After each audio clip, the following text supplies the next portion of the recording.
Pasko, tayo ay mag-awitan. Pasko, Pasko, Pasko na naman. Pasko na daan, tila ako ay ganda. Ngayon ay Pasko, ngayon ay maglakada. Welcome back mga kaaldab. Ito na naman po ang inyong lingkod, si Mr. Destiny.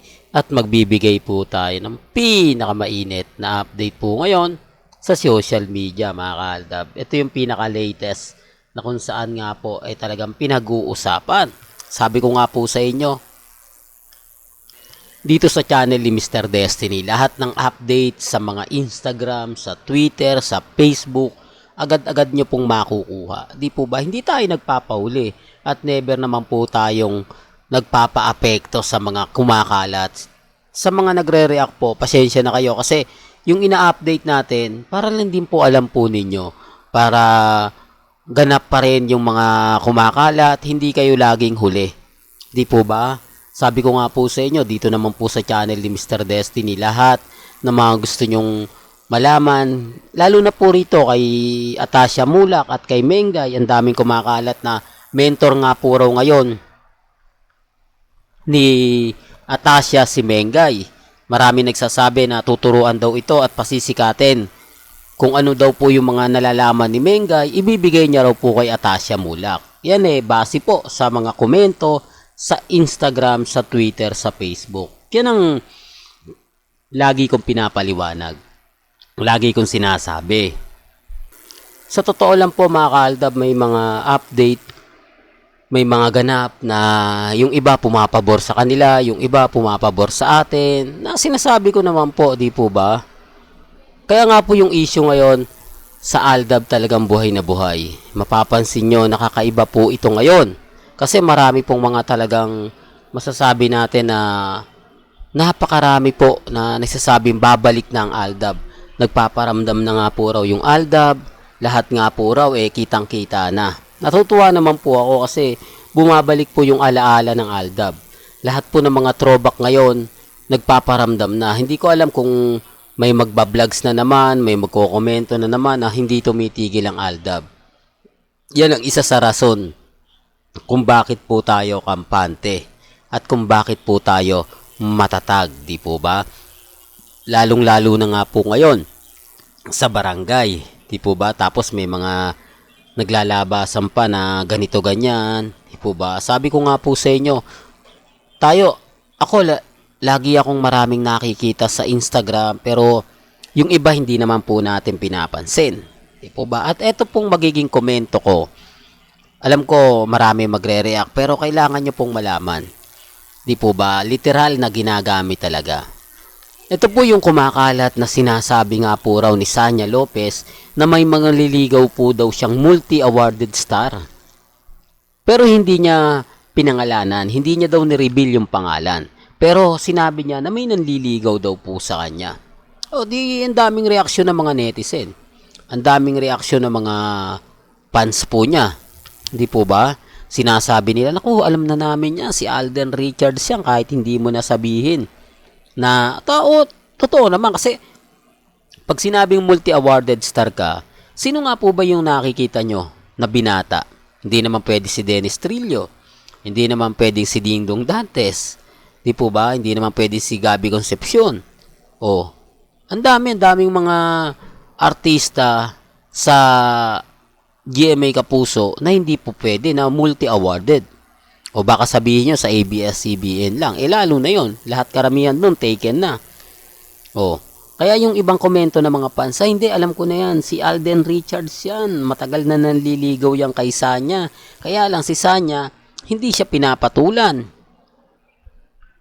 Kasi ang nakalagay daw sa kontrata ni Sanya Lopez, bawal siyang magkaroon ng boyfriend. Kaya hindi niya nire-reveal. Pero alam namin, silang dalawa yung magkarelasyon. Di po ba? Bakit kaya nag-iingay ngayon si Sanya? Bakit kaya literal na mabuti pang sinabi niyang may isang gwapo lang na nanliligaw sa akin, pero hindi ko. Pero yung bibigyan mo ng clue, di po ba? Common sense na lang po. Kaya nga po sabi ko sa inyo, maraming magkokomento sa akin, ako pinapasikat mo lang si Sanya, Mr. Destiny, halatang halata na gusto mo rin. Di po, sinasabi ko lang po ito para po alam po ninyo. Sinasabi ko lang po ito para awareness po kayo sa mga makaka-encounter ninyo. Di po ba? Oh, ayan, nabalitaan ko na yan. Di po ba, halatang halata naman kung sino yung pinariringgan ni Sanya Lopez, di po ba? Yan ang sinasabi kong paggamit. Hindi katulad ni Father Jeff na pinost niya lang si Alden na siya yung guest sharer. At ang speaker si Father Jeff. Hindi naman po ito ipinost ni Father Jeff sa kanyang ni Alden sa kanyang social media account. O, hindi paggamit yon. Kasi hindi naman nalaman to ng mga fans ni Alden eh. Hindi naman to nalaman ng mga followers nila sa social media. Tanging ako lang po nakakita nito at yung mga ibang fans. Kaya nga po shinare ko. Di po ba? Kung gagamitin ni Father Jeff, sasabihin niya kay Alden, post mo to. Post mo to para mas marami makakita, para mas marami mag-register, para mas maraming tao makapunta. Oh, di po ba? Real talk mga kaaldab. Ganito nga ginawa ni Congressman Arjo kay Mengay. Di po ba? Yung pinost niya yung October 22, pinarepost niya ngayong November 8 o November 7. Para nga po daw mas marami kasi ilang tulog na lang magsisimula na, baka hindi na bebenta yung ticket. Baka kukonti lang yung ganito, kukonti lang yung ganon. Di po ba? Sabi ko nga po sa inyo, may mga bagay-bagay nga po na mahirap nga po talagang ipaliwanag. Mahirap nga po talagang sabihin, lalo na nga po kapag ang pinag-uusapan ang real life couple. Oh, issue na naman yan, Mr. Destiny. Matik na yan mga kaaldab. Ito yung kagandahan nyo sa channel ko. Lahat na mga update, pabor man o hindi, kailangan alam din po ninyo.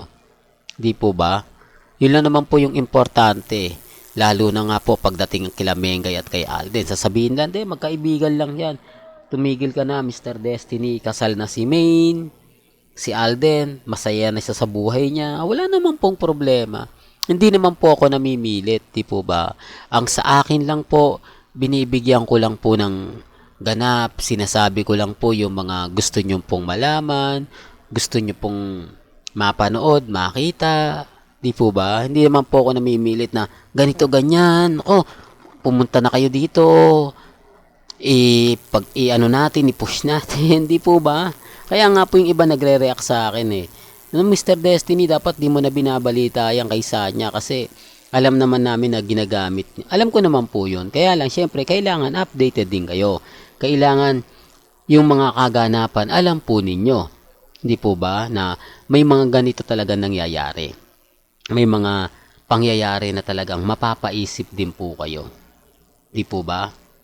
Real talk yan mga kaaldab. Well, hanggang dito na lang po yung updates natin mga kaaldab. Kaya kung gusto nyo pa po ng pinaka-latest at sariwang update, abay tumutok lang po kayo dito sa channel ni Mr. Destiny para updated po kayo sa mga bago at sa mga latest po na i-upload po natin maya-maya lang. Hanggang sa muli, salamat po sa panonood at pakikinig.